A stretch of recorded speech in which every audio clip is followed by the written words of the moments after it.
복되고 형통할지어다 하고요. 얼굴 보고.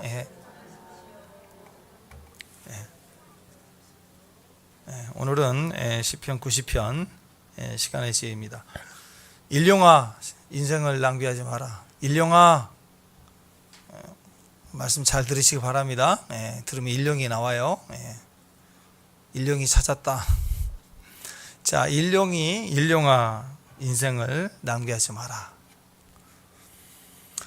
자, 90편 10절에서 12절까지 우리 세 구절, 한 구절씩, 세 구절이니까 쭉 한번 읽을까요? 자, 90편 10절에서 12절까지입니다. 다 같이 읽습니다. 시작. 우리의 연수가 70이요 강건하면 80이라도 그 연수의 자랑은 수고와 슬픔뿐이요 신속히 가니 우리가 날아가나이다. 누가 주의 노여움과 능력을 알며 누가 주의 진노의 두려움을 알리까? 우리에게 우리 날 계수함을 가르치사 지혜로운 마음을 얻게 하옵소서. 12절 한 번만 더 시작. 우리에게 우리 날 계수함을 가르치사 지혜로운 마음을 얻게 하소서.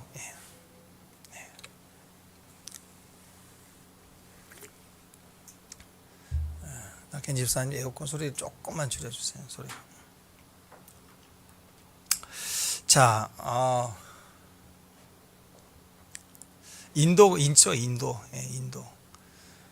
그 아빠가 인도 지도를 이렇게 보고 있으니까 옆에서 아이가 물어봐요. 아빠, 인도는 지금 몇 시야? 그랬더니 4시. 왜 인도 4시야? 축구합니다. 자, 오늘 시편 90편은요 모세입니다. 모세가 쓴 평생에 단 한 편의 시, 유일한 시죠. 모세가 시편을 썼습니다. 90편입니다. 이 다음 시편 우리가 중요하잖아요. 91편. 91편 시편도요 다윗의 시라고 우리가 알려져 있거든요.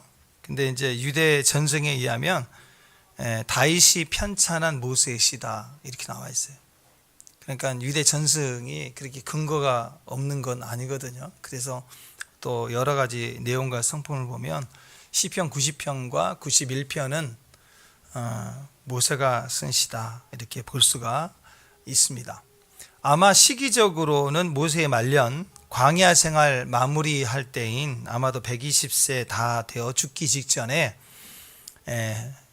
썼던 기도의 시가 아닌가 그렇게 생각이 듭니다. 자, 그러니까 40년 광야를 다 지난 거예요. 자기 인생으로 따지면 애굽에서 40년, 또 광야에서 40년, 그리고 마지막 사명으로 감당했던 40년, 120년이 꽉 찬 인생입니다.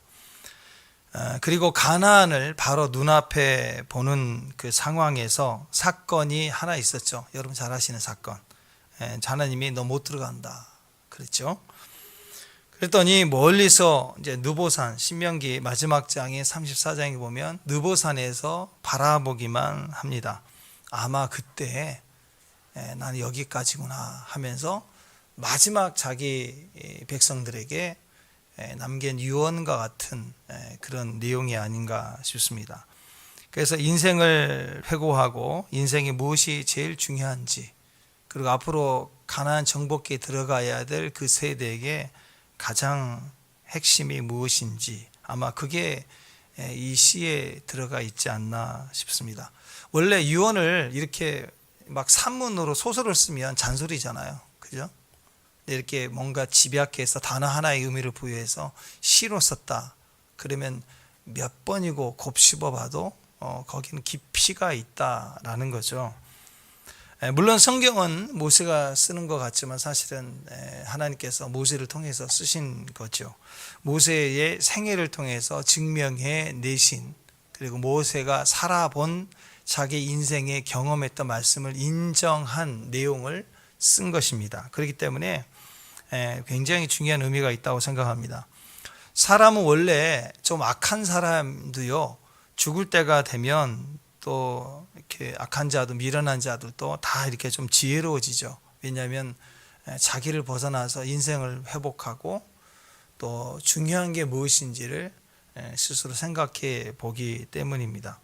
그래서 시편 90편과 91편은 신앙생활에서 저 개인적으로도 그렇지만 너무도 중요한 지혜가 된다고 봅니다. 핵심적으로 보면은 90편은요 시간의 지혜를 줍니다. 시간 낭비하지 마라, 인생 낭비하지 마라, 그 얘기고요. 91편 내일 이어서 같이 볼 건데 91편은 공간의 지혜를 주고 있습니다. 겉으로는 전염병, 위기, 뭐 이런 그 재난, 환경, 환란 이런 얘기를 하지만 사실은 거기에는 공간의 지혜를 말하고 있어요. 그래서 시간과 공간, 인생을 살면서 우리가 시간의 축복 받기를 바랍니다. 아멘. 공간의 축복도 받기를 바랍니다. 아멘. 시간을 낭비하면 안 돼요. 공간을 규모 없이 내가 선택하면 안 됩니다. 그래서 이 두 가지 시간과 공간의 지혜를 가지면 시간과 공간의 축복을 받고 우리가 살지 않을까 싶습니다. 그래서 이 두 가지를 꼭 기억하시길 바랍니다. 그래서 이 두 시편 90편과 91편 사람은 뭐냐? 사람은 살아가는데 뭐가 필요할까?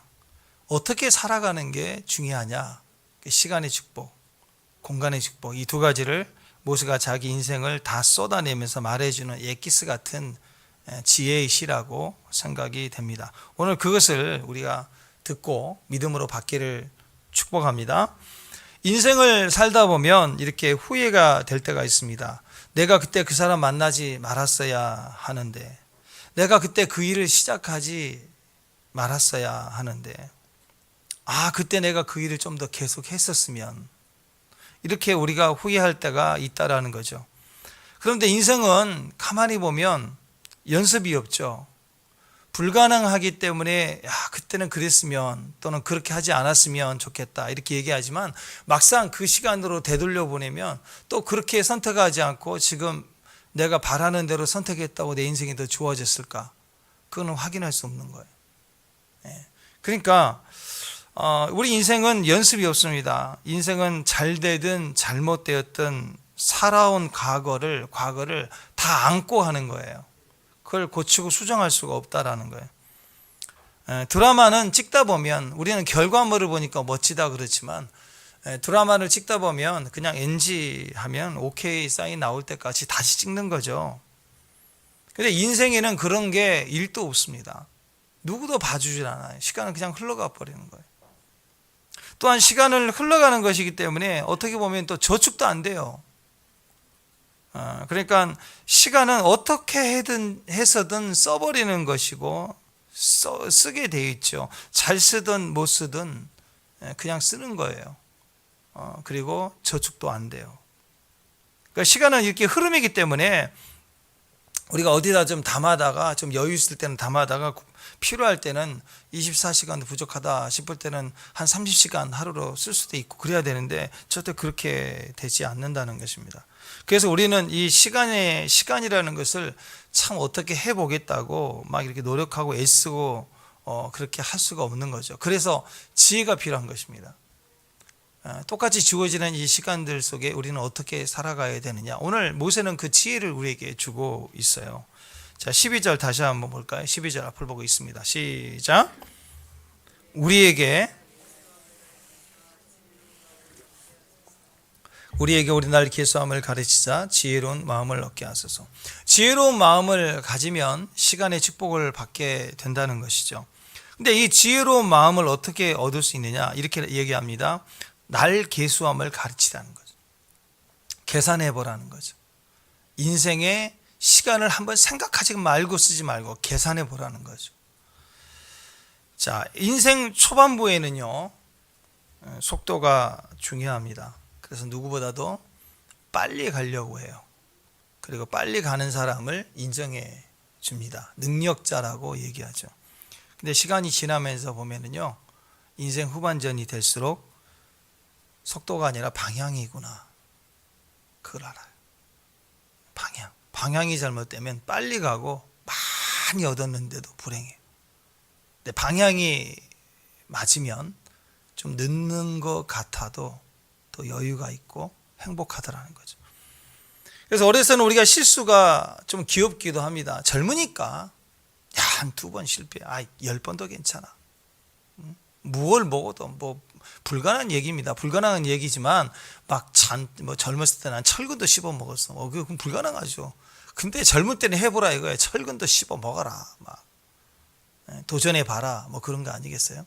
그러니까 젊었을 때, 어렸을 때는 실수가 귀여울 때가 있습니다. 그러나 나이 들면요, 나이 들수록 죄를 짓는 게 아니고 실수하는 것도 징그러워요.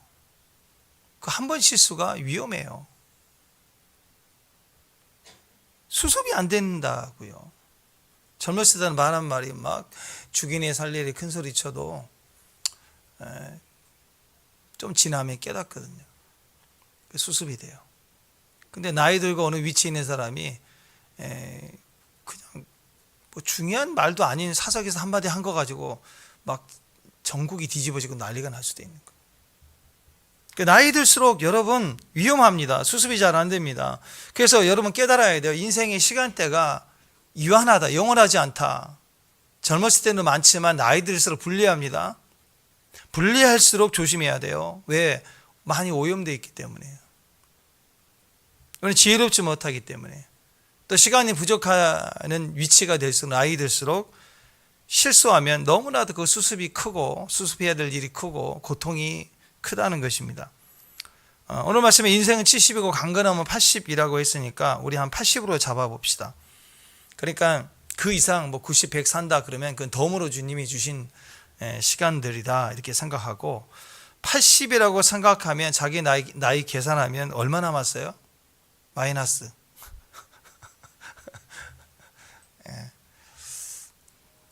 우리 찰리는 아주 여유가 있습니다. 자, 인간은요 유한합니다. 끝이 있다는 것을 알고 그리고 나서 마이너스 얼마다 생각하면 지혜가 생겨요. 내가 이렇게 살면 안 되는구나. 술 먹고 이대로 막 이렇게 왔던 그런 시간들은 정말 모를 때 이야기죠. 지금 우리가 그렇게 살면 안 되죠. 그 귀한 시간을 바보같이 보내는 거 아니겠습니까?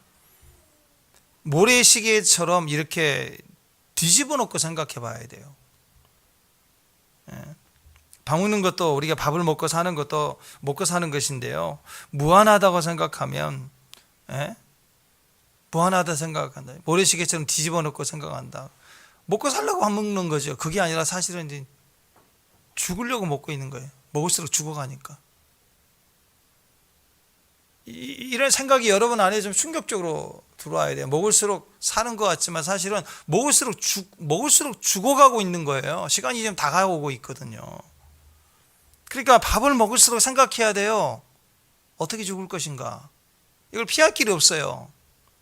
내 인생을 어떻게 이 작은 시간들을 보낼 것인가. 더 죽어갈수록 약해지고 힘이 없어질 때 어떻게 하겠어요? 그때는 마음 먹어도 후회가 되잖아요.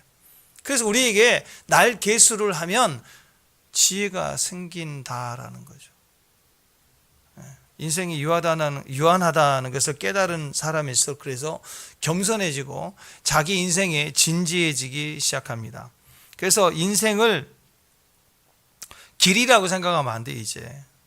그리고 더 길게 알겠다. 막 어떻게 해서라도 80, 90, 100 넘어가겠다. 좀 무섭지 않아요? 여러분 100살까지 사는데 물론 건강하게 살면 좋겠지만 100살까지 사는데 주변에 아무도 없으면 좀 무섭지 않아요? 군대 같아요 남자들. 우리 친구들 중에 군대 일찍 가면 막 불쌍하다 막 다 모여주는데요. 제일 늦게 간 놈은 군대 갈 때 오지도 않아. 휴가 나오면 뭐 아직도 군대냐 그러고. 근데 제일 먼저 간 애는 불쌍한 것 같아서 휴가 나오면 다 모이고 막 다. 마지막도 그래요. 100살 넘어서 친구들 다 죽고 없는데 혼자 살아있으면 지금 참 불편해요. 그러다가 자식이 100살 정도 되면 자식이 먼저 죽을 수도 있죠. 그런 거 보면 얼마나 마음이 아파요.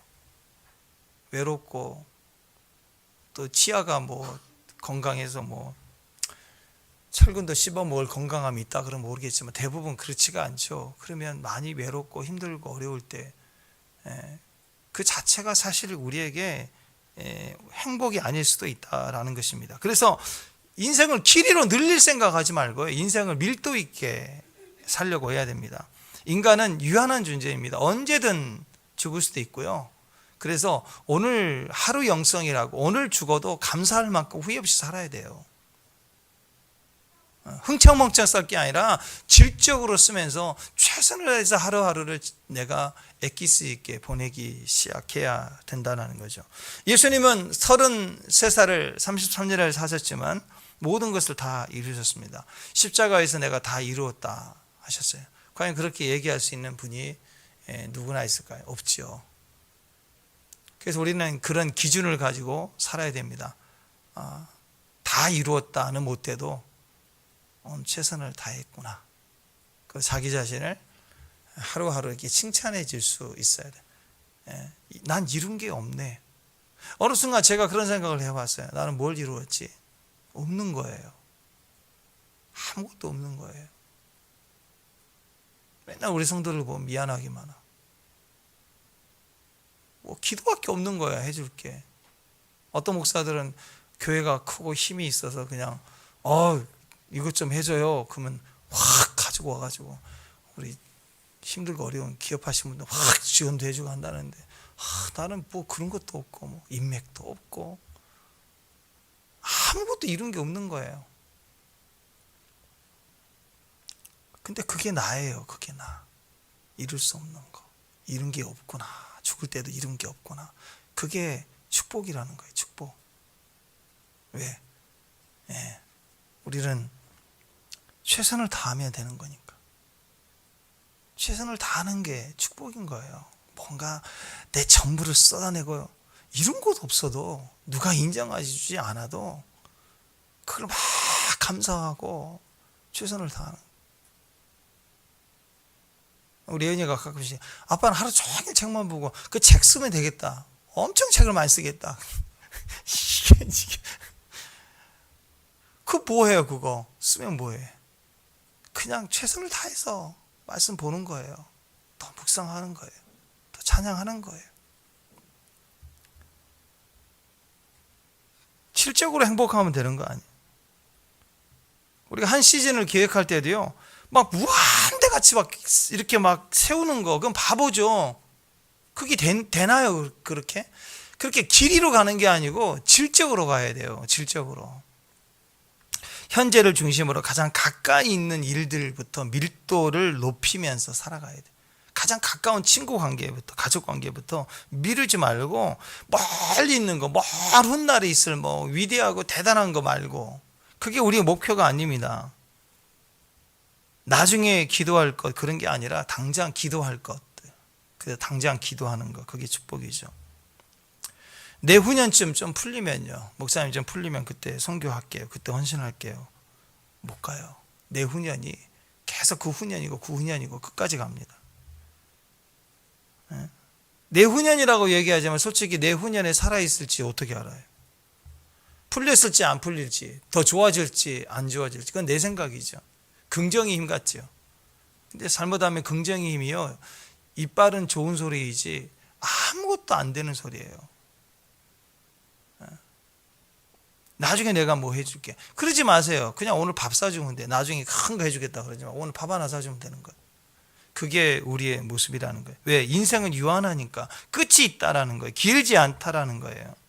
어떤 스위스 사람이 인생을 70으로 보고 평가를 해보니까 잠자는 시간이 26년, 일하는 시간이 21년, 밥 먹는 시간이 6년, 약속을 지키기 위해 기다리는 시간이 5년, 불안하면 허비하는 시간, 빈둥빈둥거리고 피하는 시간 5년, 또 헤매는 시간이 228일, 아이들과 놀아준 시간이 26일, 70년 중에 아이들하고 놀아준 시간이 26일, 넥타이 매는 시간이 18일, 담뱃불 붙이는 시간이 12일, 착 할 때 몇 초에 인생을 계산 12일, 진정으로 행복을 느꼈던 시간 가만히 생각하면 46시간.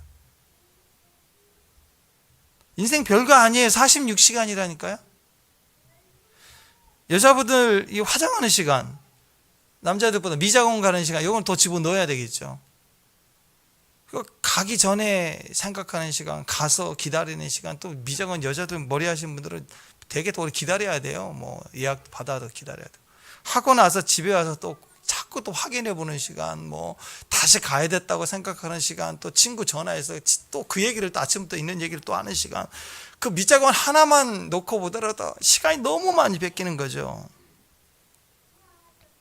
그러니까 인생 삶에서 영화 보는 시간, 뭐 드라마 보는 시간, 뭐 밖에 나가는 시간, 뭐 이런 걸 추가하면 과연 우리에게 의미 있는 행복을 누리는 시간은 더 줄어들 수밖에 없는 것입니다. 인생은 길지 않습니다. 끝이 있습니다. 유한합니다. 그래서 결론이에요. 허망한 데 시간을 보내면서 인생 망치는 것은 제일 미련한 것입니다. 누구 때문에? 가족을 위해서, 뭘 위해서? 그러면서 자기의 시간을 허망하게 보내는 것은 제일 미련한 것입니다.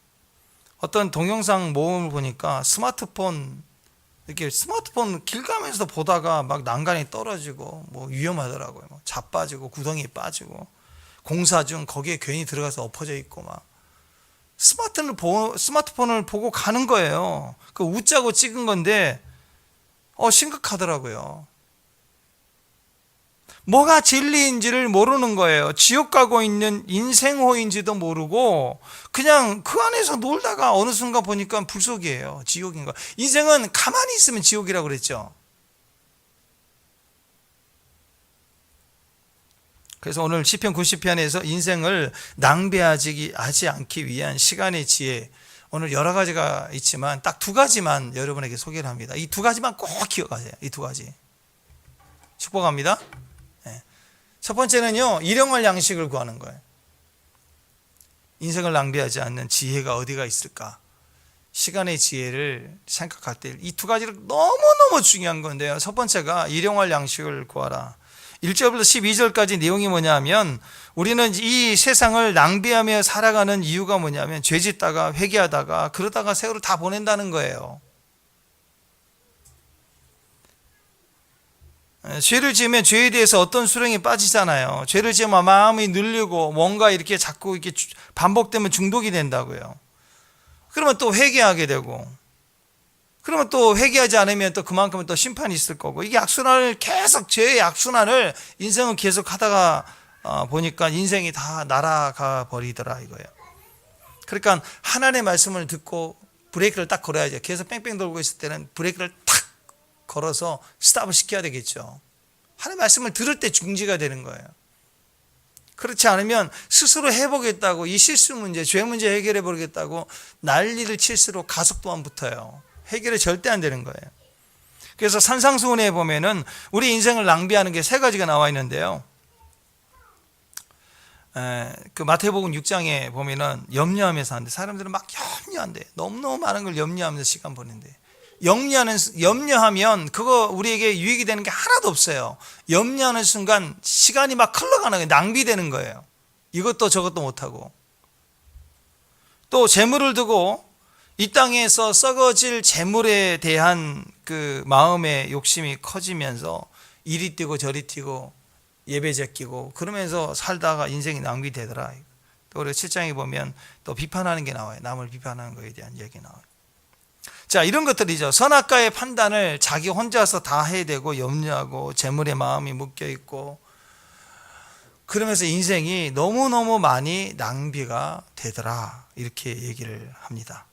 이게 호송세월을 보내는 우리의 모습이라 인생사의 모습이라고 말하는 것이죠. 근데 오늘 말씀 보니까 우리의 날 계수함을 가르쳐 달라.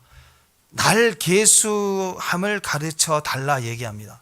자, 12절 한 번 더 봐요. 12절. 자, 다시 한번 시작.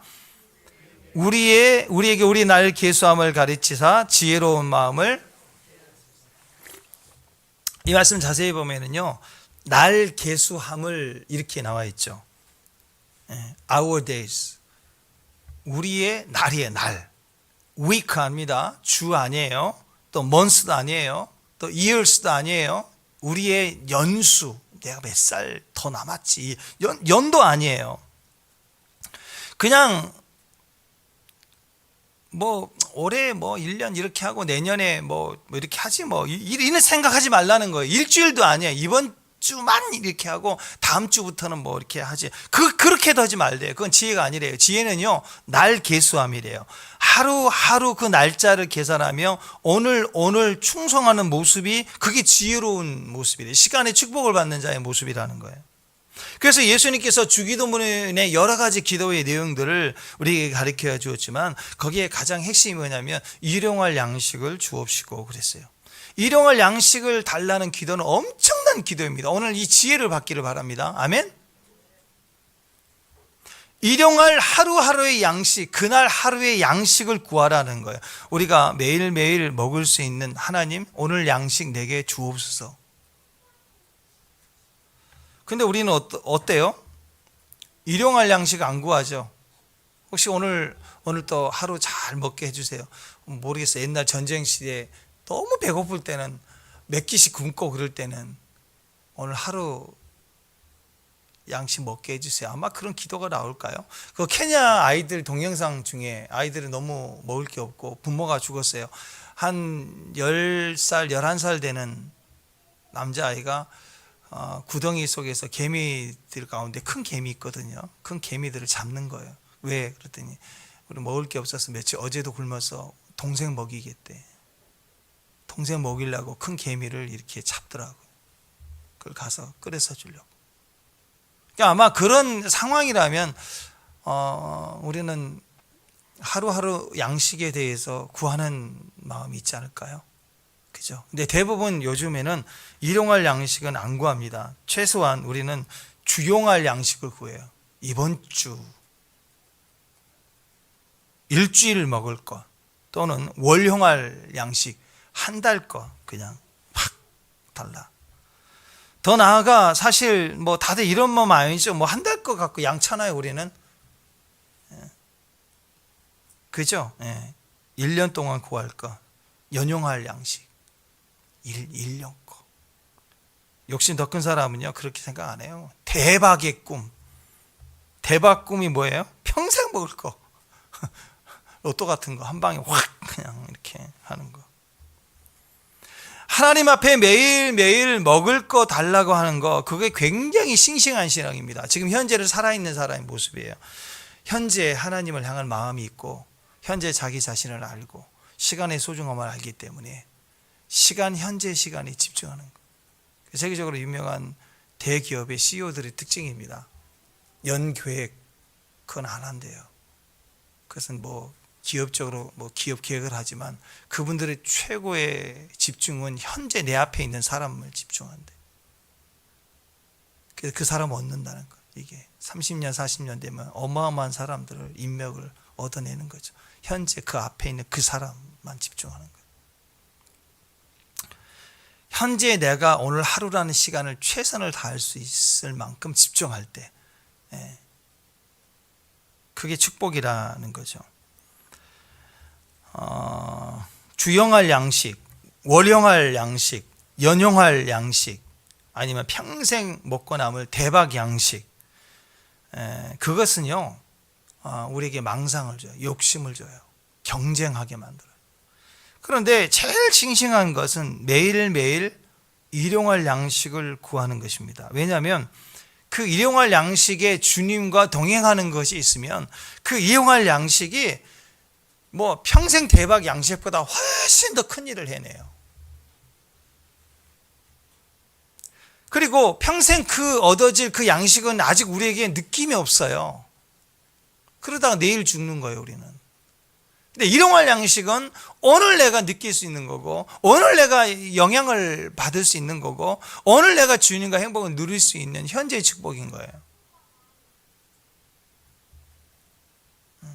그러니까 여러분, 우리 가운데 이 일용할 양식의 법칙을 사용해야 됩니다. 여러분, 우리 가운데 나는 좀 사랑이 없는 것 같다.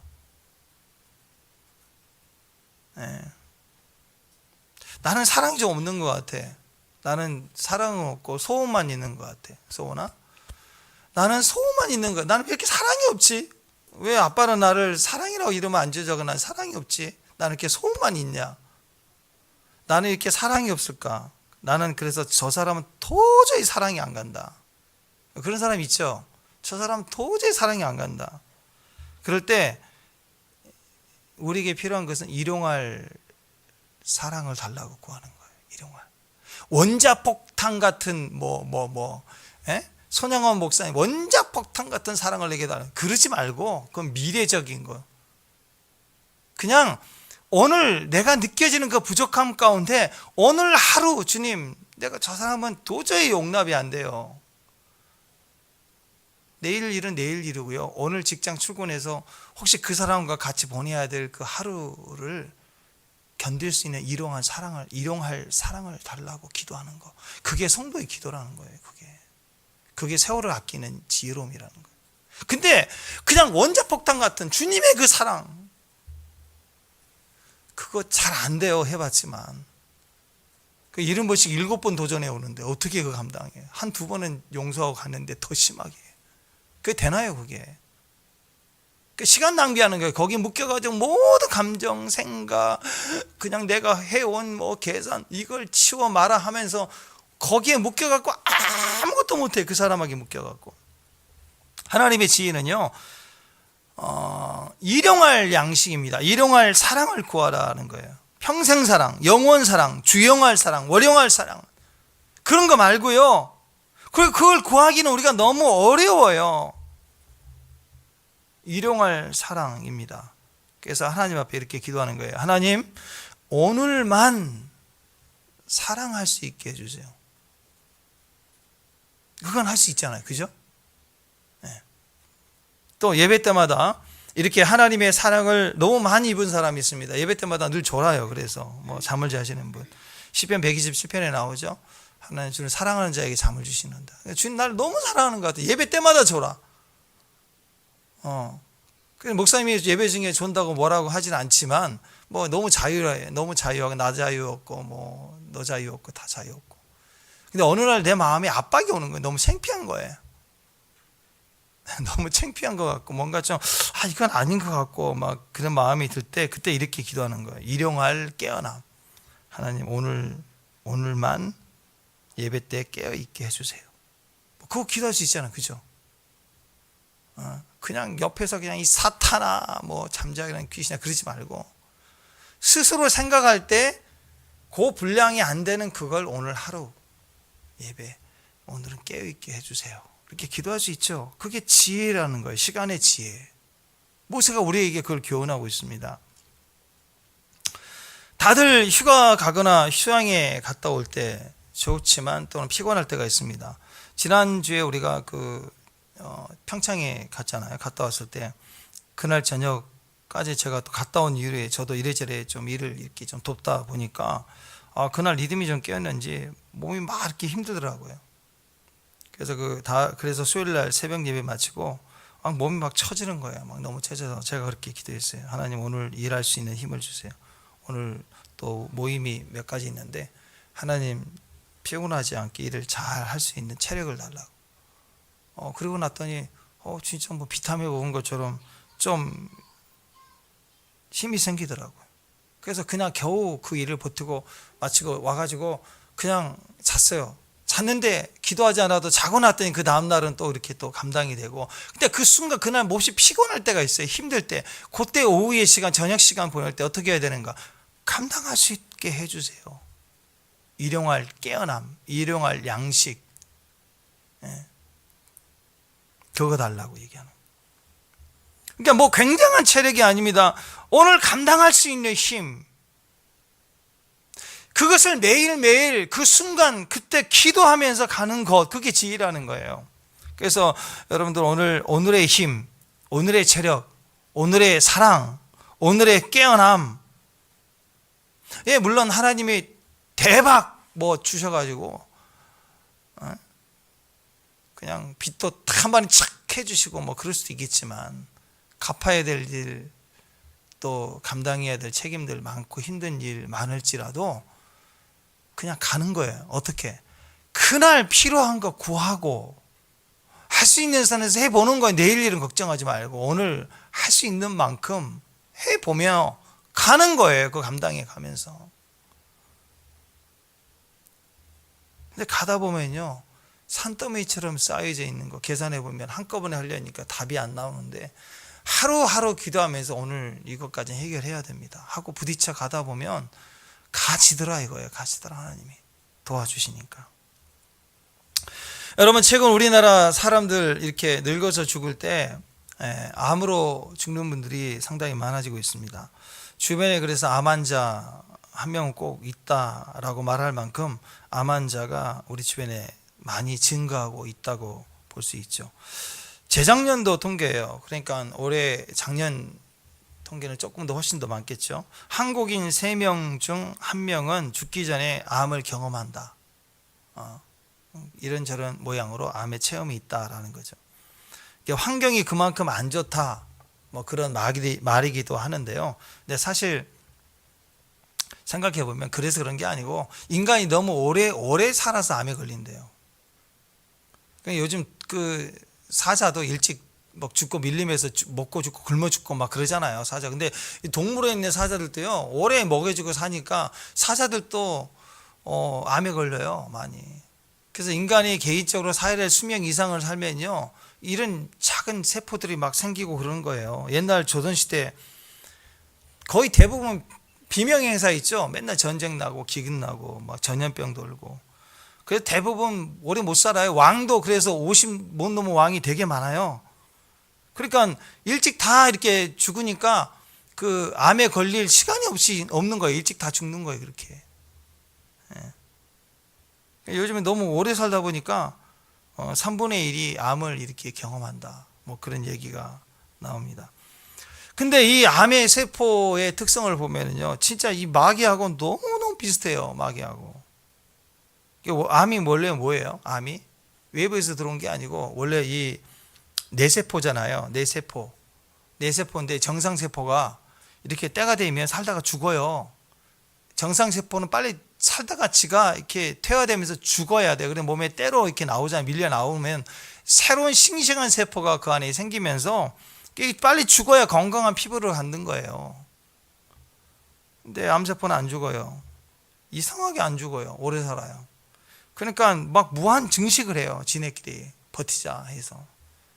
그러니까 암덩어리가 자꾸 커지면서 죽지 않으니까 죽어야 되는데 안 죽으니까 계속 뭉쳐가고 혹덩어리가 되는 거예요. 마치 우리 인간이 욕심 부리면 이런 영적인 암에 걸리는 것과 비슷합니다.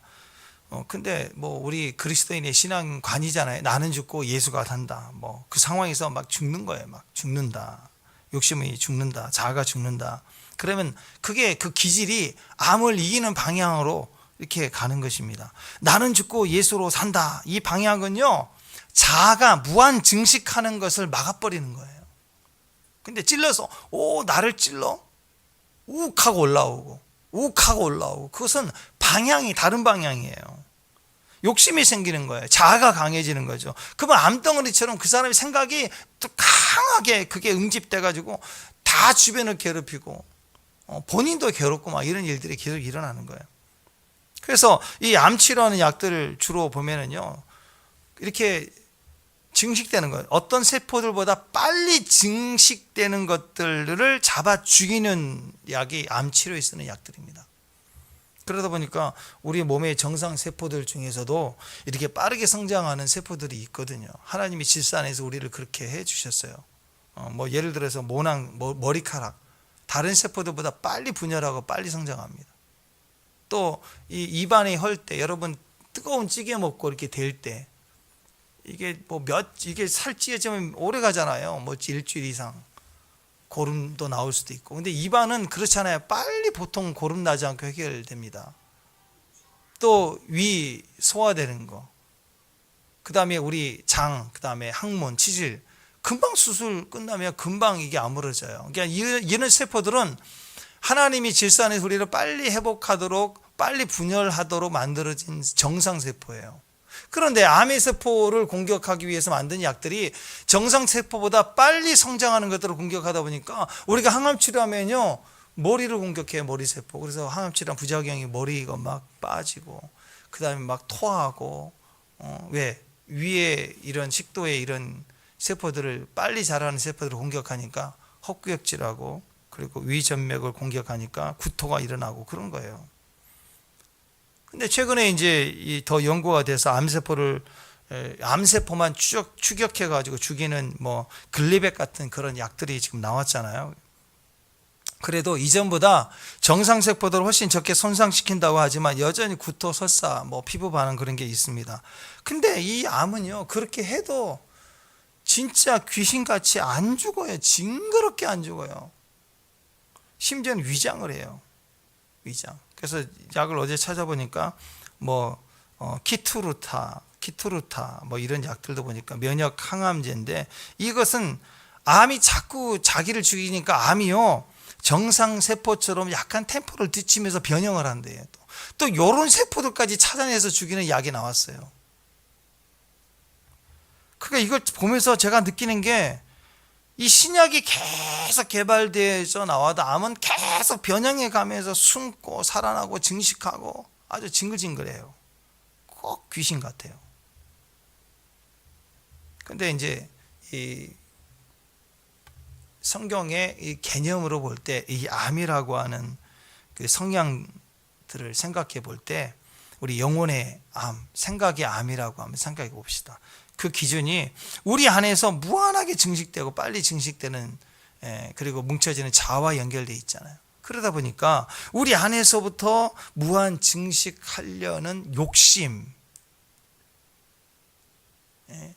그 다음에 일직선으로 막 더 빨리 가려고 하는 거, 경쟁하려고 하는 거, 더 많이 취하려고 하는 거, 그게 나라는 자아를 막 응집하거든요. 그걸 하나님이 말씀하실 쯤 되면 어떻게 해요? 우리가 막 변형을 해, 피해, 숨어, 타협해. 그러니까 우리가 이런 시간들 속에서요, 이거 하나하나 포기하고 내려놓는 방향으로 가야 돼요. 내가 아니라 예수님. 말씀을 듣고 또 들으면서 내 자아를 자꾸 이렇게 내려놓고 포기되는 과정으로 가야 이 생각과 마음의 영혼의 영역들에 대한 뭉침에서부터 자유해지는 거. 똑같아요. 사실 암에 걸린 분들이 예전에 그 제천에 우리 집회할 때 가서 보니까 거기 한 40%가 서울에서 오신 분들이 그 마을에 사시는데 다 살았대요. 다 뭐 사형 선고 받은 그런 말기 환자들인데, 여기 이사와에 그 마을에 들어오면 산대. 다 살았대요. 그래서 가만히 생각해 보니까 왜 그분들을 살까? 약도 다 끊었는데. 의식주가 완전히 달라지는 거예요. 거기 있으면 욕심낼 게 없어요. 하루하루 겸손하게 살아요. 공기 좋아하고. 야, 우리가 한 번씩 야외에 나가면 그렇잖아요. 야, 진짜 하늘 맑다. 여기서는 하늘, 똑같은 하늘인데 하늘 볼 시간이 없잖아요. 밖에 나가면 하늘이 높다, 맑다, 공기 좋다, 그런 생각하잖아요. 사람이 겸손해지는 거예요. 마음이 여유가 생겨요. 아마 영적인 이유가 상당히 크다고 봅니다. 또 마음의 이유도 상당히 크다고 봅니다. 현대의학에서도 모든 질병의 핵심이 스트레스라고 하잖아요. 그러니까 이런 관계에 여유가 생기면서 풀어지고 비워지고 약해지니까 아마 암도 자유해지지 않은가, 그런 생각을 하게 됩니다. 마귀는 계속 우리를 속입니다. 그러니까 그 속이지 못하도록 예수 그리스도의 보혈의 피를 가지고 우리의 죄를 죽이고 욕심을 죽이고, 그런 과정들이 우리에게 반드시 필요해요. 그래서 우리가 육신적으로는 암이지만 사실 그 내면에 뭉쳐있는 이런 욕심과 또 자아의 생각들로부터 우리가 치유되고 변화가 되는 방향성을 가지는 것, 신앙을 통해서 그런 방향성을 가지는 것이 육신의 이런 암과도 승리하게 되는 비결이 된다고 봅니다. 생각해 보세요. 얼마 남지 않은 이제 마지막 더 열심히 살 수 있는 지혜를 가진 이 나이 드는 시간대에 있는 저 여러분에게 암 딱 생기면 어떻게 돼요? 그동안 해왔던 모든 것들을 다 꺾이잖아요. 약해져 버리잖아요. 이제 뭔가 인생의 비결을 알아서 이제 뭔가 열심히 해보려고 할 때 암이 딱 걸리면 브레이크가 걸리잖아요. 열심히 할 수가 없잖아요. 똑같은 겁니다. 우리 인생이 생각의 암이 걸리고 영혼의 암이 걸리면요, 그냥 못하는 거예요. 거기 걸려가지고 아무것도 못하는 거예요. 시간이 낭비되어져 가는 거예요. 그래서 모세는 그 핵심, 욕심이라고 하는 것을 통해서 우리에게 비워지고 자유해지는 지혜를 우리에게 말해주고 있어요. 저는 이것을 예수님의 기도로 이어서 일용할 양식이라고 여러분에게 소개합니다. 일용할 양식을 구하는 마음, 일용할 힘, 일용할 만큼의 사랑. 하루하루 그렇게 구하고 가면 되는 거예요. 저는 이 모습이 암뿐만 아니라 우리 인생을 제대로 시간의 지혜를 얻어 사는 방법이라고 믿습니다. 마귀가 우리 시간 낭비하게 만들기 위해서, 우리 시간 낭비하게 하려고 영적인 암덩어리를 계속 우리에게 주는 거거든요. 육신적인 암이 걸리면 브레이크 걸리듯이 마음에 누군가에 대한 혐의와 미움과 또 이런 묶이는 마음을 주면 그 사람 아무것도 못하는 거예요. 혼자서 그 내면의 싸움, 감정의 싸움을 하느라 해야 될 자기 일을 아무것도 못하게 만들어버리는 거예요. 마귀가 볼 때 그 사람은 너무 쉬워요. 열심히 있고 열정이 있고 잘해도 두렵지 않죠. 야, 쟤는 몇 번 그거 누르면 끝나. 그거 알거든요. 그 말만 탁 해버리면 얘가 팍 꺾여가지고 아무것도 못한다는 건 알아요. 그래서 마귀는 그런 식으로 우리를 싸우거든요. 그 핵심이 뭐냐면 욕심이에요. 다른 말로는 자아예요. 자아. 나를 반영하고 있는 거. 그것만 건들면 우리는 거기서 막 무너지는 거예요. 여러분, 우리 인생 길지 않은 인생입니다. 우리가 하나님께서 우리에게 주신 사명 붙들고 어떻게 살아야 된다고 우리가 말씀하냐. 잘 살라고요. 사명 주신 이유는 잘 살라고. 우리 고생시켜서 일 시켜 먹으려고 그런 게 아니고, 일은요 사실 우리 없어도 돼요. 하나님 하시면 돼. 근데 왜 우리를 부르시고 능력도 주시고 보내셔서 그 일을 하게 하세요? 잘 살라고. 그게 우리가 누릴 수 있는 최고의 축복이기 때문에 그래요. 그래서 오늘 하나님은 우리를 보내실 때, 우리 하루라는 하루를, 이 시간을 우리에게 허락하실 때 우리에게 사명을 주신 거예요. 잘 살라고. 그러니까 이 하루를 귀하게 여기고 이 하루에 염려하고 불안해하고 미워하고 거기다가 뺏겨가지고 혼자만의 리그예요. 혼자만의 감정 싸움하다가 사실 그 사람 나에게 관심도 없어요. 그 악한 사람은 나와 상관없어요. 너무 다 악하게 하느라고 너무 바빠. 나라는 사람은 그렇게 관심도 없어. 근데 나 혼자서만 계속 너와 씨름하고 하루 종일 싸우는데 그 사람 나와 안 싸우고 있어요. 이미 이 사람 저 사람하고 싸우고 다니라. 나 혼자만의 시간 낭비예요.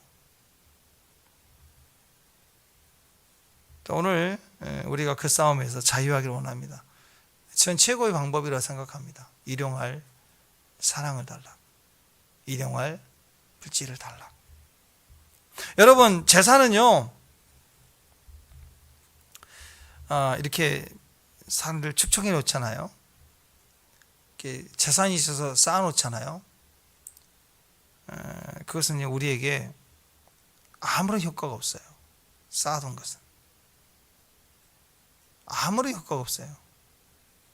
뭐 1,000억이 있든 은행에 딱 쌓아둔 것은 우리에게 아무런 효과가 없어요. 혼자만의 감정 리그예요.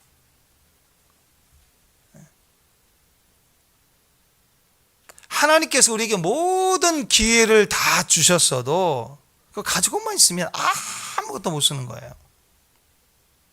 근데 이렇게 재산이 많은 사람들은 일용할 양식에 관심이 없습니다. 큰 일, 큰 위대한, 큰 사업, 뭐 이런 데만 관심이 있어.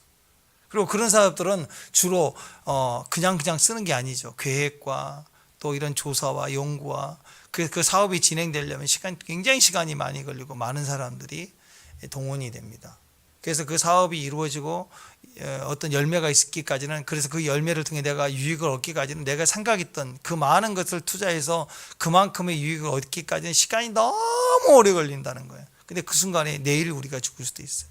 이 어리석은 놈아, 오늘 밤 내가 너를 데려가리라 그럴 수 있어요. 그러니까 인간의 행복을 어디서 찾아야 되냐면, 많이 있는 사람도 그렇게 먼 훗날이라면 하나님 우리에게 하루하루 어리석지 않게 살아가라고 일용할 양식을 구하라는 거예요. 그러니까 모세는 지금 신명기적 이런 지혜를 가지고 하루하루를 체험하고 살라고 우리에게 교훈하고 있습니다. 그래서 이것을 우리가 일용할 양식, 일용할 상황에 대한 지혜와 능력을 달라고 기도하는 데 있어서 저는 이것을 제일 잘할 수 있는 방법이 뭘까? 저는 새벽 기도라고 생각해요. 14절 한번 읽어보세요. 14절. 자, 시작.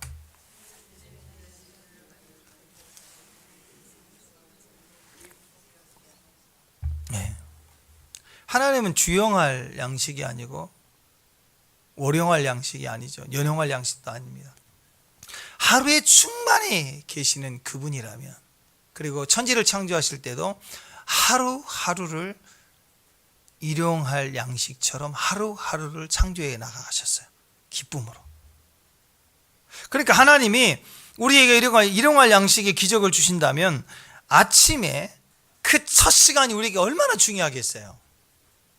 그때 주의 인자하심을 구하는 거예요. 그러니까 언제 구해야 돼? 새벽에 눈 뜨자마자 하나님 오늘 하루 감당할 수 있도록 도와주세요. 축복합니다. 축복합니다. 왜? 하루의 가치를 아는 사람이니. 오늘 나는 하루를 최선을 다해서 살아야 될 사람입니다.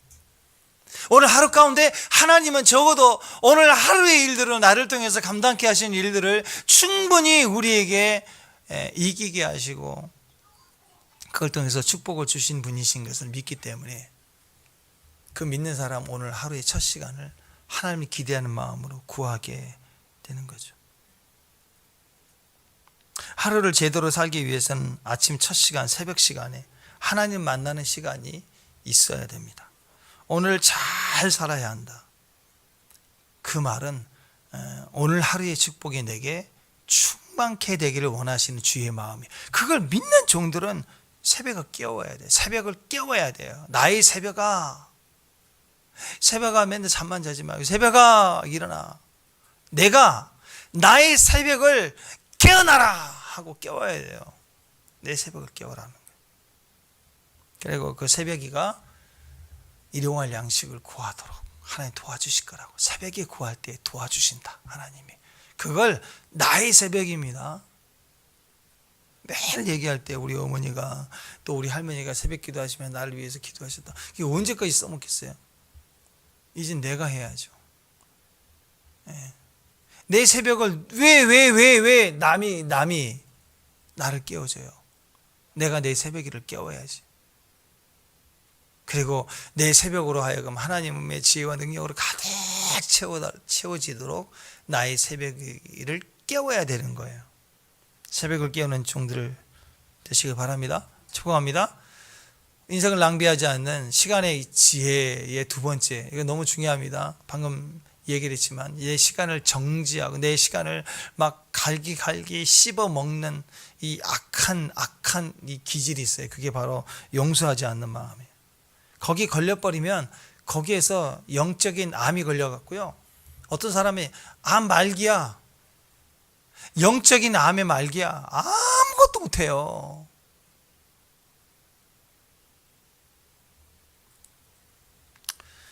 용서하며 살라는 뜻은요, 진짜 주도권을 우리에게 주라고 하시는 하나님의 말씀이에요. 인생을 살면서 내게 허락하신 내 인생입니다. 아멘?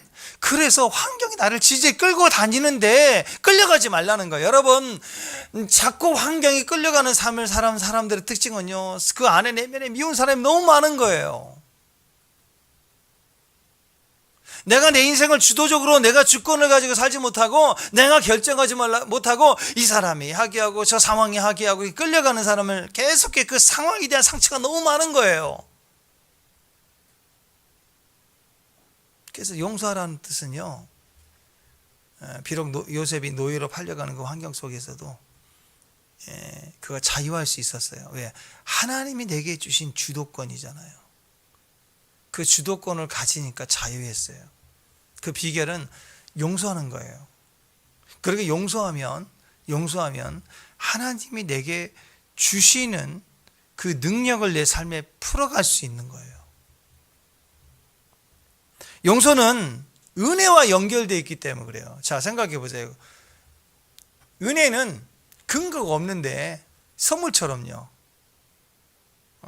근거가 없는데 주는 게 은혜잖아요. 그죠? 내 공의로 구원받았어. 내가 의로운 행동으로 구원받았어. 자꾸 그 구원 얘기하면 예수님 장군은 그럼 지옥 가. 막 자꾸 그런 얘기를 하는데 공의로는 구원받을 수 없다니까요. 인간의 의로는. 은혜로 받는 거예요. 은혜로. 마찬가지입니다. 용서한다는 것은요. 용서하라 그러면 아직도 저 나쁜 짓 하고 있는데 아직도 나에게 용서를 구하지 않았는데 저 사람을 내가 어떻게 용서하냐. 그 용서 못해요. 구원도 내 어떤 행위로 구원받는 게 아니고 믿음으로 구원받는 것처럼요. 은혜로 구원받은 것처럼 용서도 그 사람의 현재 모습을 보고 봐주면서 계산해 가면서 용서해 주는 게 아니라 그냥 무한정 묻지도 않고 따지지도 않고 하나님이 내게 주신 은혜처럼 내가 은혜로 용서해 주는 거예요. 그러니까 용서를 했다는 것은 하나님의 은혜를 받는 사람의 태도예요. 그렇기 때문에 용서하는 사람은 그 사람 삶에 뭐가 일어나면 은혜가 막 은혜로 되는 일들이 일어난다니까. 이상하게 되어져. 뒤에서 바람이 불기 시작하고. 근데 바람이 멈추면 그 큰 배를 내가 노를 저어서 가려니 얼마나 힘들겠어요. 근데 바람이 불면요 더 이상 노를 젓지 않죠. 노를 저어가는데 시원해지다가 바람이 점점 세지면 노를 젓는 것을 멈추고 돛을 펼치기 시작하는 거예요. 인생은 순풍이 불기 시작합니다. 키만 잡고 있으면 돼요. 용서는 은혜와 연결되어 있습니다. 용서하면 이상하게 은혜로 되어지는 일들이 일어나요. 예수님이 우리에게 죄 지은 자를 용서해 준 것처럼 우리의 죄를 사해 주옵시고 라고 얘기합니다. 그 일용할 양식을 주시는 거 그게 다 연결되어 있어요. 일용할 양식을 구하는 사람이 자기 스스로는 외적인 욕심에 걸려 있는 것처럼 내면으로는 사람에게 걸려 있으면 내가 거기에 묶여서 아무것도 못하는 거예요. 그러니까 일용할 양식 능력 주시는 거 일용할 양식을 내게 주셨어요. 일용할 사랑을 주셨어요. 일용할 시간을 주셨어요. 그러면 그것 가지고 하루 동안은 뭐 해야 되는가? 용서하는데 다 때려잡아 넣어야 돼요. 일단 시작이에요. 용서하는 것부터 시작해야 돼요.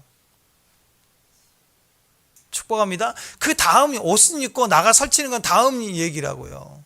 능력 발휘하겠다, 지혜 달라, 뭐하라 행동하다, 액션을 취하겠습니다, 돌파하겠습니다. 그건 다음 이야기고 먼저 하나님의 은혜가 내게 임하면 제일 먼저 뭐 해야 되느냐?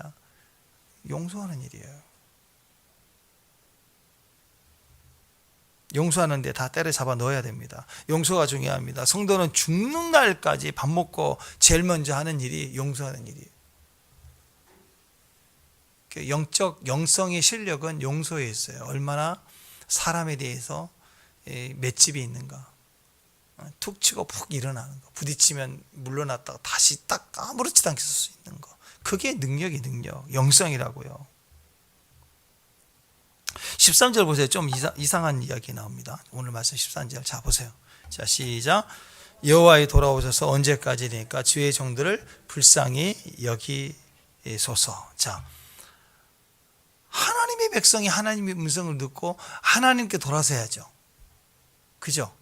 근데 뭐라고 얘기하냐면 여호와가 돌아오시래요. 문맥이 좀 이상하죠. 돌아오라 돌이키라. 원래 이것은 이 말은 이제 회개하라는 뜻인데 하나님이여 회개하세요. 하나님이여 돌이키세요. 이게 좀 발에 안 맞는 것 같아요. 이게 무슨 뜻인가요? 우리가 얘기하는 그런 뜻이 아닙니다. 이 상황은요 언약이 깨진 상황이에요. 언약이 깨졌어요. 그래서 1절부터 12절까지 보면 언약 회복을 위해서 하나님이 돌아오시도록 구하고 있는 것입니다. 왜냐하면요 언약이 깨진 관계에서는 주도권을 지는 사람이 풀어가야 돼요. 어떤 사람과 나와의 관계가 깨졌어요. 상처가 입었어요.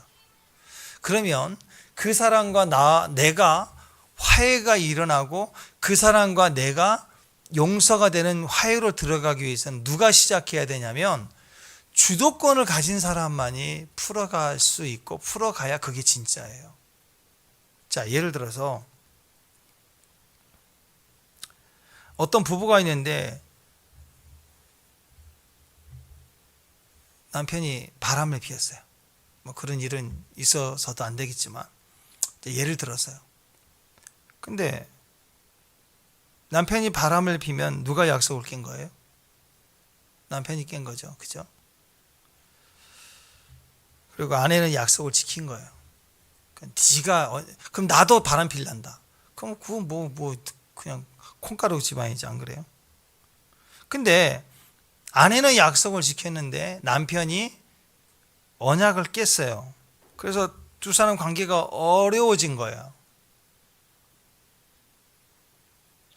그래서 많은 고민들을 하겠죠. 살 수 있을까? 살아야 되나? 아이들 보고 살아야 되나?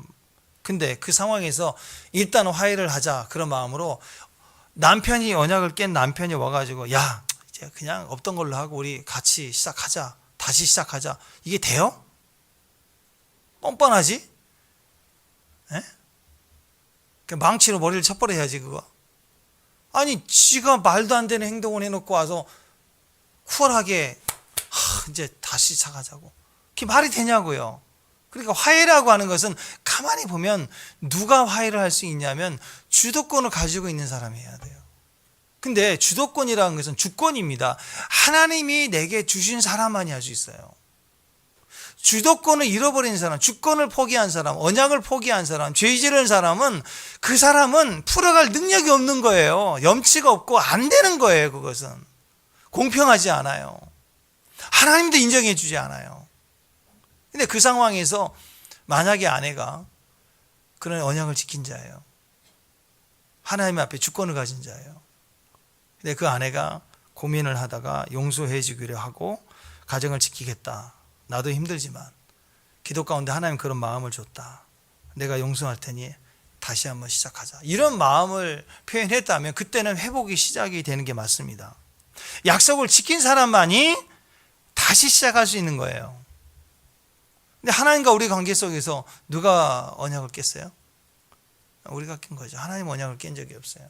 그러니까 인간이 다시 해보겠습니다. 하나님 저 아시죠? 제 이름을 내걸고 내년부터는 제가 어떻게 하면서 헌신할, 그 다 거짓말이에요. 진짜 회복은 하나님 오셔야 가능한 거예요. 하나님 시작하셔야 가능한 거예요. 그래서 모든 종교는 하나님과 상관없이 인간이 창시자가 있어요. 모든 종교는 인간이 만들었어요. 인간이 선을 추구합니다. 인간이 모든 것을 구도하겠대요. 천국을 만들어내겠대요. 천국을 가자고 얘기합니다. 다 거짓말이에요. 주도권을 가지신 하나님이 찾아오시는 게 복음이에요. 그래서 이 땅에 모든 종교의 창시자가 있지만 우리에게는 창시자가 없어요. 태초에 하나님부터 시작했고 예수님으로부터 이 땅에 우리를 찾아오신 것부터가 시작이지 무슨 교리를 예수가 만든 교리가 아니라고요. 그게 종교가 아닌 거예요. 그래서 우리가 죄인이라면 우리가 할 수 있는 기도는 딱 하나밖에 없어요. 지금부터 잘해보겠습니다. 하나님 저 지켜봐 주세요. 그런 거 아무 소용 없어요. 회개하면서 하나님 우리에게 돌아오셔서라고 구하는 것밖에 없는 거예요. 이 땅에서 우리가 살면서 어떻게 살아야 되냐? 하나님 자녀같이 살아야죠. 또 빛과 같이 살아야 합니다. 왜 그렇습니까? 어떤 어려움과 힘듦과 고난이 와도 죄 지으면 안 돼요. 왜? 이 주도권을 포기하지 않기 위해서. 이 주도권을 쥐고 있어야 되니까. 이 주도권은 은혜와 연결되어 있는 거고 이 주도권을 사용할 때 이 작은 키가 그 집안의 문을 열어가는 것처럼 성도는 어떤 상황에 있어서도 이 주도권을 뺏기면 안 돼요. 이 주도권을 쥐고 있을 때 용서할 수 있고 그 용서의 문이 나라를 열어버리고 민족을 열어가는 거예요. 요셉이 철저하게 요셉의 자기 삶을 통해서 증거해야 되는 거 아니에요? 그러니까 우리는 밥만 먹고 용서할 수 있어야 됩니다. 왜? 주도권을 가진 사람이에요. 그러니까 어떤 상황에서도 죄 지으면 안 돼요. 아무리 부당하고 억울해도 요셉은 죄를 짓지 않았어요. 그렇기 때문에 한 민족을 출산해낼 수 있는 그런 분량이 되었다라는 거예요. 우리가 기도할 때 그런 기도 많이 하잖아요. 그냥 기도만 세게 하면 하늘에서 축복을 뚝뚝 떨어뜨려 주시는 거 아니라고요. 하나님이 우리에게 주시는 축복의 베이스가 뭐냐? 용서예요. 우리가 우리 교회의 은혜가 넘치기를 원합니다. 원치기를 원합니다. 이런 그 은혜가 넘치도록 기도하는 기도 베이스 속에는 형제 사랑이 들어가 있어야 돼요. 형제 용서하지 않고 어떻게 형제를 사랑할 수 있어요? 매 순간 어떤 상황 속에서도 용서를 선택하고 용서하면 기도할 때마다 은혜가 나오는 거예요. 우리를 우리 되게 하는 것은 하나님의 은혜입니다. 하나님 은혜가 있어야 교회가 살아요. 하나님 은혜가 있어야 가정이 사는 거예요. 하나님 은혜가 있어야 우리 자녀들이 삽니다. 우리 자녀들에게 잘 가르친다고 야단친다고 되는 게 아니에요. 은혜가 임하면 자녀들이 잘 돼요. 그 은혜가 어디가 있어요? 우리가 용서할 때, 용납하기 시작할 때. 그러니까 매 순간 우리는 용서를 선택해야 돼요. 그러니까 이 땅에서 여러분 이렇게 생각해야 돼요. 일용할 양식을 주십시오. 그러면 일용할 양식을 주세요. 일용할 힘을 주십니다. 그 힘을 가지고 뭐 해야 돼요? 제일 먼저 할 일이 용납하고 용서하는 거, 풀어내는 것부터 시작하셔야 돼요. 계속 용서를 선택하는 거예요. 움직이기 이전에 제일 먼저 베이스가 용서예요. 밥만 먹으면 용서한다. 그래서 이름이 밤용이에요. 밤용의 별명은 일용이에요. 일용아, 시간 인생 낭비하지 마라. 밤용아, 일용아, 밥만 먹으면 하루하루 용서하고 사는 거예요. 그것이 능력입니다. 용서해야 돼요. 내가 얼마나 뭐 했고, 교회를 위해서 얼마나 했고, 하나님 나라를 위해서 얼마나 선교를 했고, 무슨 일을 얼만큼 해냈다는 그 이력은 아무 쓸데없어요. 그보다 훨씬 더 많이 하는 사람들이 너무 많아요. 하나님 그 하나하나 조목조목을 보시는 게 아니라고요. 그리스도의 사랑이 먼저 우리 안에서 이루어지는 그 모습을 보는 거예요. 용서하고 용납하는 거. 그러니까 세상에서 주도권을 가진 자만이 용서할 수 있습니다. 세상의 하나님의 주도권을 놓쳐버리면 용서할 수 없어요. 그래서 성도는 늘 거룩해야 되고 말씀의 자리를 지켜야 되는 거예요. 축복합니다. 그게 능력이에요. 창세기 45장 요셉도 그 형들 용서할 때 그 모습 보십시오. 요셉이 지켰어요. 그 형들은 나쁜 놈들이에요. 그 어린 동생 제일 막내인데 그걸 팔아먹어요. 누구도 죄책감이 없어요.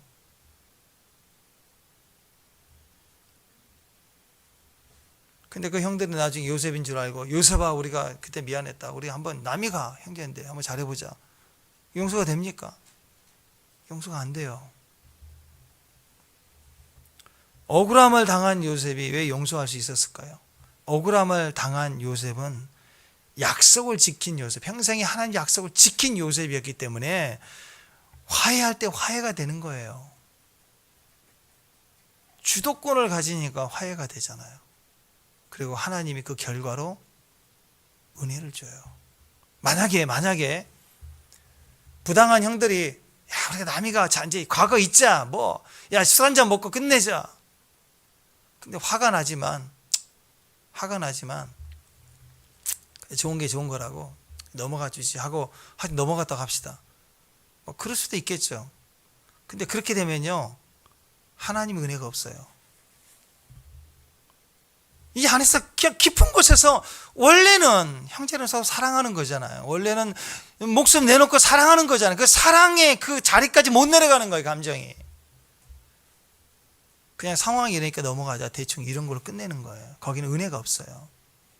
근데 주도권을 가진 자가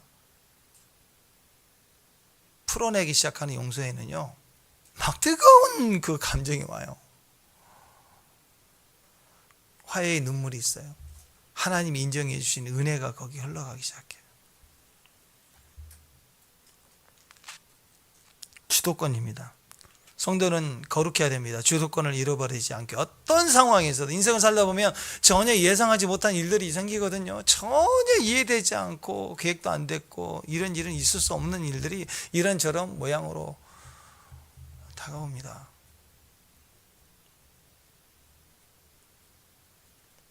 그때 우리가 그 상황을 시간 낭비하지 않고 이기는 방법은 항상 내 안에 밤용이로 살아요. 밤용. 밥 먹고 용서하는 것부터 시작하는 거예요. 그래야 은혜로 풀어지고 그 상황에서 도저히 내가 헤쳐나갈 능력과 지혜가 없지만 밤용이가 되면 하나님의 그 시간 나에게 은혜를 베풀어줘요. 그 상황이 막 풀린다고요.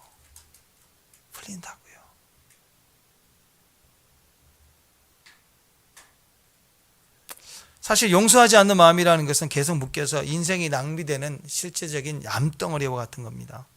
사실 인생에 영혼의 암이 생기면 용서하지 않는 마음이 굳어지면 저는 개인적으로 분명히 이게 겉으로도 암이 된다고 믿어요. 그리고 적어도 거기는 귀신이 붙어요. 감정이 골마 있는 곳에 반드시 귀신이 붙어요. 그 귀신은 인간이 육신에 암이 걸린 것보다 더 비폐하게 만들어 버려요. 친구가 없는 사람, 사회성이 좀 떨어지는 거죠. 그 배경은 물론 어렸을 때 여러저런 상처도 있고 뭐 그런 환경 때문에 노출되어 있기 때문에 그러겠죠. 그러니까 사회성이 없고 친구 없는 사람은 불쌍한 사람들이에요. 우리가 그걸 판단하지 말고 얼마나 영혼이 아팠을까라고 생각을 해야 됩니다. 근데 진짜 문제는 상처 때문이 아니고요. 그 상처를 받은 그 사람들의 삶 속에서 그 사람 입에서 비판하기 때문에 그래요. 행동으로 드러내지 않지만 상처받은 사람들은 시간이 지날수록 용서되지 않으면 반드시 그게 다른 사람을 판단하게 돼 있어요. 비판하게 돼 있다고. 비판하게 되니까 어느 순간 사람들이 멀어져 가요. 아마 그럴 때가 있죠. 어떤 분이 너무 불쌍하고 어려워요. 외로워 보여요. 힘들어 보여요. 나라도 좀 도와줘야겠다 싶어서 비록 그 사람이 실수했고 잘못이 있을 수 있지만 저렇게까지 많이 힘들어해서는 안 되지 않나 해서 마음을 가다듬고 나라도 좀 도와주고 싶어서 갈 때가 있습니다. 근데 몇 번 가서 보면 더 이상 못 도와주죠. 왜? 모든 것을 비판만 하고 있어요. 자꾸 인간에게는 상처받은 게 문제가 아니라 그걸 비판으로 돌려가면 갈수록 더 스스로 그 남이 나를 힘들게 했다라는 사건이 아니라요, 그 사건으로 인해서 내가 남을 비판하고 있는 방향으로 가면 내가 남을 비판하는 그것 때문에 관계들이 더 차단이 되는 거예요. 오히려 남에게 더 많은 이해할 수 없는 상처를 받은 사람들이 그 용서하고 밤용이가 되기 시작, 풀어나기 시작하면요, 누구보다도 포용력이 커서 더 많은 친구를 얻게 돼요. 그러니까 사람이 자꾸 이게 비판의 의식이 많아지. 요즘 우리나라 사람들 너무너무 비판의 의식이 많아지. 그래서 세계적인 기업들도 이렇게 어떤 제품을 시판하면 제일 먼저 한국에다가 선을 보인다고 하잖아요. 왜? 한 5년 걸려서 그 제품에 좀 잘못된 결함을 발견할 수 있는 AS가 들어와야 되고, 그래서 발견할 수 있는 것을 한국 사람들 사용하면 거의 아마 하루만 지나면 다 나온대요. 뭐가 안 좋네 벌써 다 뜬대요. 우리 민족은 참 비판을 너무 잘하는 것 같아요. 근데요, 반면에 그게 기업적으로 좋게 볼 수도 있지만 사람의 기질로 보면 그렇게 비판하는 것은 절대로 우리에게 유익이 되지 않습니다. 어떤 사람들은 그냥 자기 앞에 누가 딱 나타나는 순간, 딱 보는 순간 막 비판이 막 나와요. 아이고, 저 머리가 개발이네, 세수는 했나, 아유 저 말투를 좀 봐, 쌀쌀 맞고 정의에 안가. 아이고, 옷은 왜 또 저 카바레 수준이야. 카바레 가보지도 않았으면서 왜 저렇게 옷을 입냐. 넥타이는 또 비틀어졌네. 아이, 마음이 틀려먹은 것 같아. 아이, 무슨 기도하는 사람이 생각하고 살아야지. 그냥 맨날 혼자 난리네, 난리. 아니, 별 소리가 막 툭툭툭 자기도 모르게 올라옵니까? 혹시 남자분들 우리가 운전하다 보면 막 올라옵니까? 예. 팩트로 보면 상대가 잘못한 거 맞아요. 부족한 게 맞아요. 나보다 훨씬 못난 거 맞아요. 근데 영적인 기질로 보면 내가 지금 바보 되고 있는 거예요. 그러니까 여러분, 이게 막 나오는데요, 그게 없는 사람만 골라서 만나기 또 없어요. 이 세상에 그런 사람 없어요. 스펄전 목사님 교회에 어떤 성도가 설교를 듣고는 저는 완벽한 교회에서 신앙생활을 하고 싶다고, 오늘부터 목사님 교회를 떠나가서 완벽한 교회를 찾겠다고 그랬더니 스펄전 목사님이 그런 교회는 없다고, 혹시 찾으면 그 교회 등록하지 말라고. 형제가 등록하는 순간 그 교회는 그런 교회가 안 된다. 인간은 그래요. 그런 걸 찾습니다. 완벽한 사람 만나면 잘 사귈 텐데, 친구 될 텐데 없어요. 그러니까 그러지 말고 비판 없이 쳐다봐 주는 거. 비판 없이 쳐다봐 주는 거. 그것도 오랫동안. 자, 이렇게 하루하루입니다. 하루 영성입니다. 매일매일 하루하루 계속 그렇게 한다는 건 참 어렵죠. 그러나 하루를 구하면서 하루하루를 그냥 비판하지 마. 내일은 비판해도 돼요. 근데 오늘만 비판하지 마세요. 그냥 그 친구를 바라봐 주세요. 그냥 그러느니 하고. 내일은요. 또 내일도 하루만 또 비판하지 마요. 그러면요, 친구 돼요. 부족함이 있겠죠. 문제가 있겠죠. 사회성이 좀 떨어지겠죠. 자기만 생각하는 이기적인 모습도 볼 수 있습니다. 그래도 비판하지 말고 입 닫고 판단하지 말고 그냥 계속 쳐다보라고요. 꼭 참고 밥 같이 먹고 또 참고 이렇게 하루하루 가다 보면 그걸 뭐라고 하냐면 친구라고 그래요. 친구 되는 거예요. 나이, 학벌, 뭐 사는 형편과 상관없습니다. 그냥 친구예요. 다 친구. 그 관계에서 은혜가 나와요. 하나님 우리를 공급해 주시는 은혜, 잘 되게 하는 은혜. 여러분, 아무리 마음에 든 사람도 가까이 지내고 알아가면 단점이 보입니다. 그때 비판하면 비판할수록 금이 가요. 친한 사이지만 금이 가기 시작합니다. 친구가 깨지기 시작해요.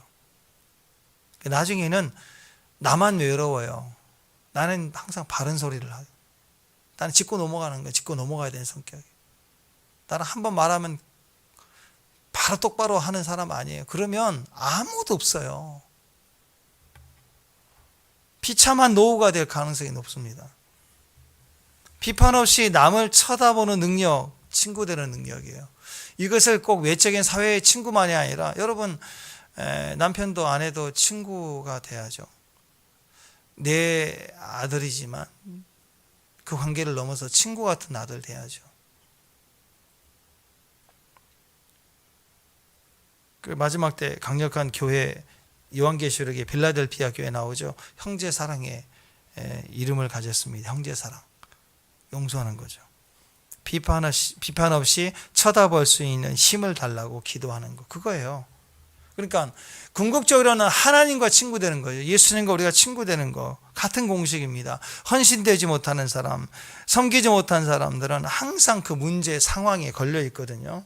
열심히 헌신하다가 사람에 걸리고, 열심히 헌신하다가 자기 개념에 안 맞으면 헌신을 안 하려고 그래요. 그리고 하는 말이 그거 풀리면 하겠대. 그거 풀리면. 직장 생활도 그렇게 하면 직장 생활 못하죠. 시험 볼 때도 그래요. 시험 볼 때 60분 동안 30문제 풀어야 되는데 1번 문제 걸렸네. 그러면 어떻게 해요? 그냥 2번 문제 넘어가야 돼요. 쭉 풀고 그 다음에 안 풀린 거 확인할 때 안 풀린 거 한 번 더 보고 이렇게 가야지. 이거 끝까지 풀렸대. 이거 풀리면 2번 문제 풀겠대. 그렇게 하면 빵점이에요. 인생의 모든 것이 그래요. 어떻게 다 풀고 가요, 사람관계. 그러니까 용서하는 거예요. 넘어가는 거예요. 그리고 지켜보고 또 넘어가고 지켜보고. 그러다 보면 어느 순간 풀리는 거예요. 은혜가 임하죠. 사람들의 생각은 항상 그래요. 이것만 풀리면 헌신하겠습니다. 이 문제만 해결되면 저는 열심히 하겠습니다. 이 사람만 없으면 내가 하겠습니다. 뭐 별 다른 이야기들이 다 나오는데 아니죠. 그거 시간 낭비하는 거예요. 지혜롭지 못하는 거예요. 사도 바울 보세요. 사도 바울이잖아요. 근데 몸에 육체의 가시가 있어요. 뭐 안질 얘기도 하고 하지만 아마 모든 학자들은 간질이었다라고 얘기를 합니다. 사도 바울이 맨날 팩팩 쓰러져요. 말씀 전하다가. 그러면 조롱할 수 있겠죠. 남은 고치는데 지는 못 고쳤네. 사도 바울 정도 되면 그 정도 병 고쳐줘야 되는 거 아니에요, 하나님이. 근데 사도 바울이 이 문제 해결하기까지 저는 아무것도 안 하겠습니다. 이 문제 해결해야 됩니다. 이 문제 하나님 해결해 달라고. 그거 붙들고 계속 있으면 저와 여러분 아직 성경보다 안상 돼 가지고 우리 헤매고 있을 거예요. 이방인의 구원이 안 넘어온다고요. 그 문제 풀릴 때까지 아무것도 안 하고 씨름했던 것이 아니라 그 문제가 있음에도 불구하고 넘어갔어요. 우리 안에 어떤 아픔, 고난 있을 수 있지만 그거 해결해야지만 인생에 피는 거 아닙니다.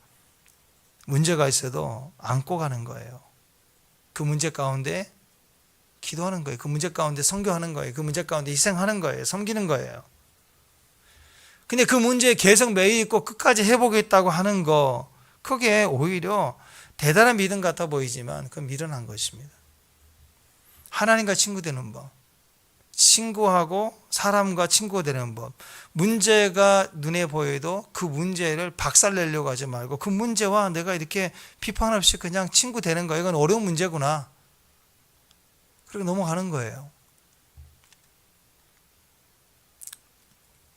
사람의 말, 세상의 가치, 다른 사람이 이야기하는 것에 묶여 있으면 안 됩니다. 그래서 오늘 16절에 이런 고백을 해요. 자, 시작. 주께서 행하신 일을 주의 종들에게 나타내시고 주의 영광을 그의 자손에게 나타내소서.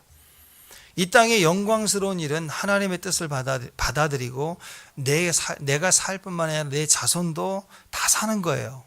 우리 인간이 하나님을 떠나서 생각하는 모든 행복이 그거 아니에요?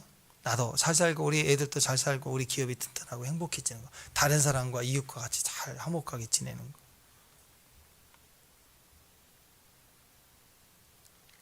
그 말은 우리가 하나님의 음성을 듣고 우리가 변화되면 우리 자녀, 우리 기업도 다 잘 된다는 것인데요. 우리 민족의 역사를 보면 반만년 뭐 조금 넘었다 이러니 5,000년 역사 이렇게 얘기하는데 한번 생각해 보세요. 하나님 없이 살아온 5,000년의 역사하고 하나님과 함께한 이 100년 좀 넘은 역사, 어떤 게 더 영광스러워요? 하나님 말씀을 받으면 우리 민족이 달라집니다. 하나님 없이 5,000년 역사 가운데 우리 민족은 너무 초라하고 보잘것없고 그냥 외세 침략을 받았던 그런 민족이었어요.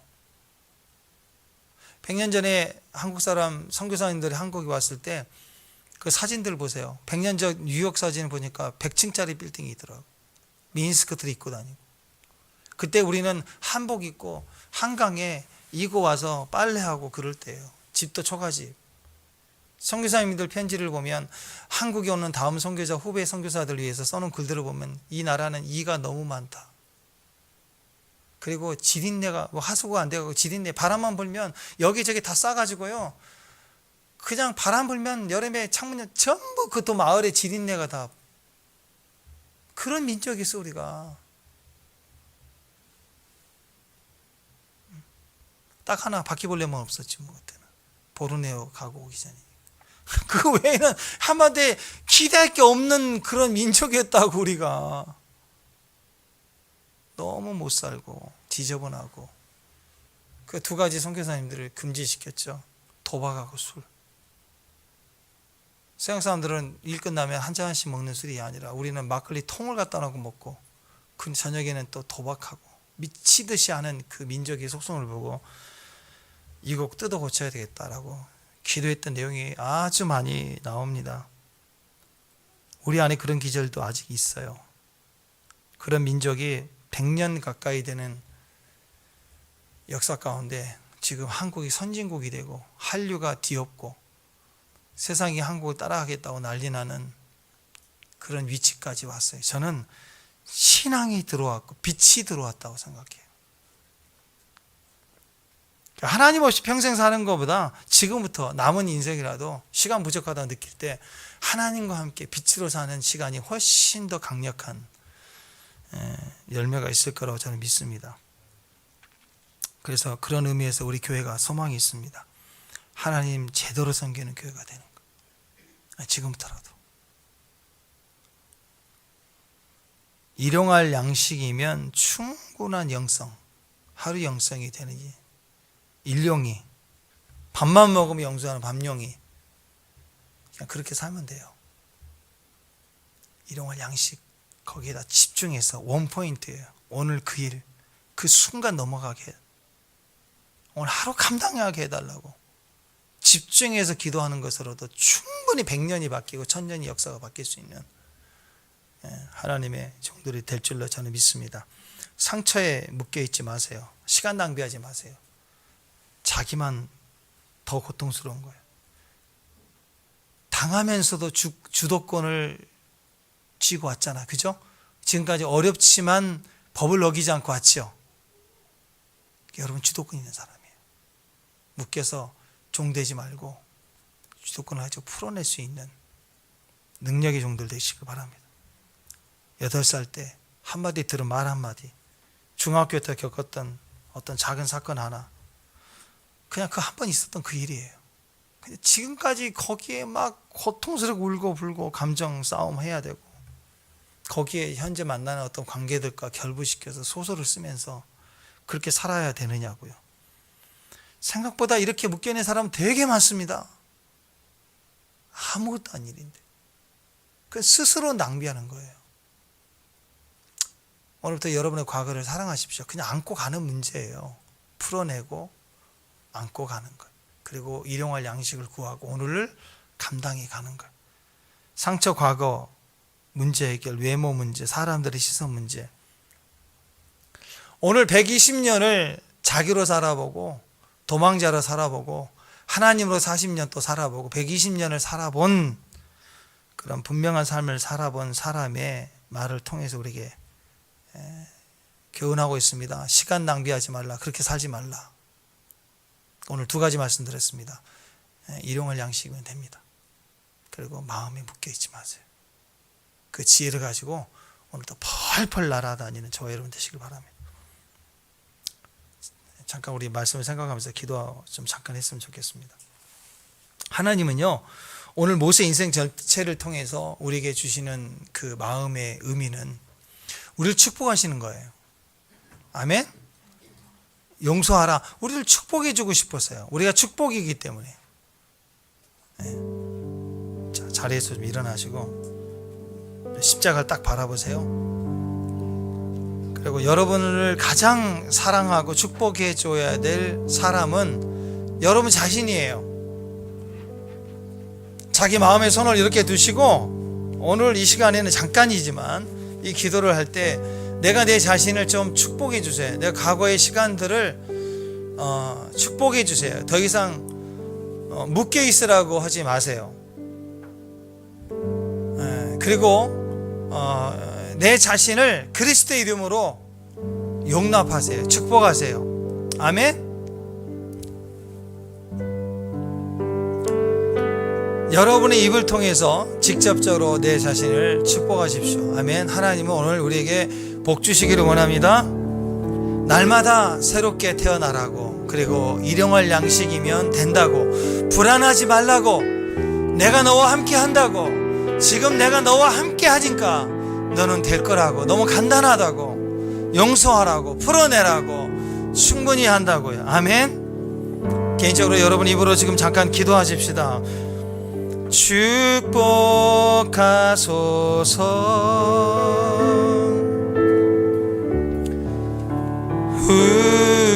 우리에게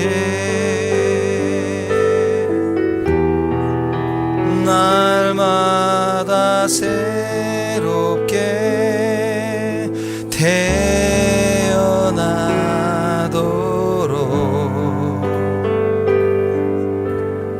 축복하소서.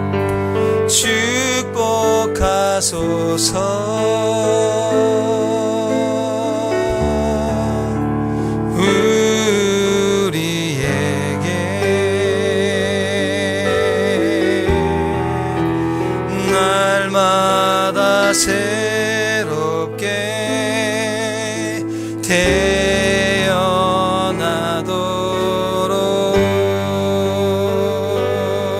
축복하소서. 축복하소서.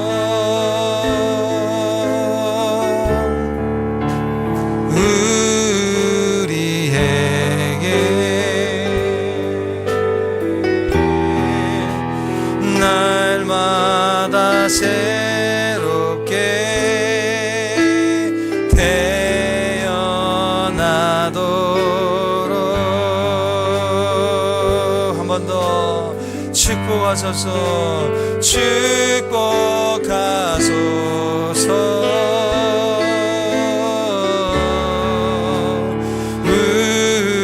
우리에게 날마다 새롭게 날마다 새롭게 태어나도록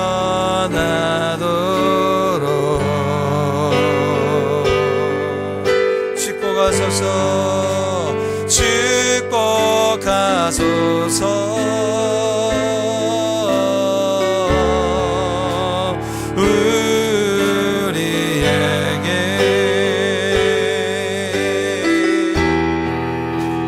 날마다 새롭게 태어나도록. 자, 이 시간 한 번만 더 합니다. 자, 옆에 있는 한 사람 찾아가세요. 한 사람씩 찾아가세요. 두 사람씩 마주보세요. 자, 우리 두 사람씩 얼굴 보세요. 얼굴을 딱 보시고, 이제 자기를 축복한 게 아니라 앞에 있는 사람을 축복해 주는 거예요. 오늘 말씀 생각하시면서 하나님, 우리 옆에 있는 이분을 축복합니다, 사랑합니다 하고 그 사람을 축복해 주는 거예요. 자, 눈을 감고 또 볼 수 있으면 눈을 바라보고 또 감동되면 안아주면서 축복.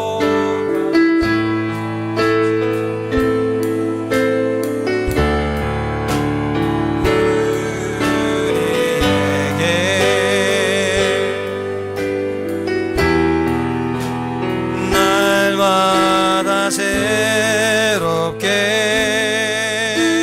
태어나도록 축복하소서 축복하소서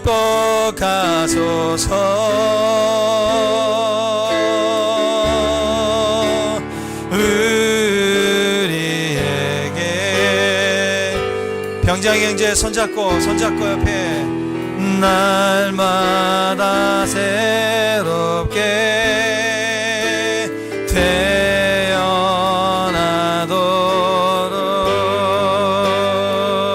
주는 아버지, 주는 아버지, 우리는 주의 자녀. 주님 두 팔로 안아주소서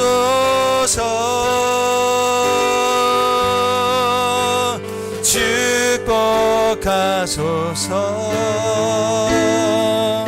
우리에게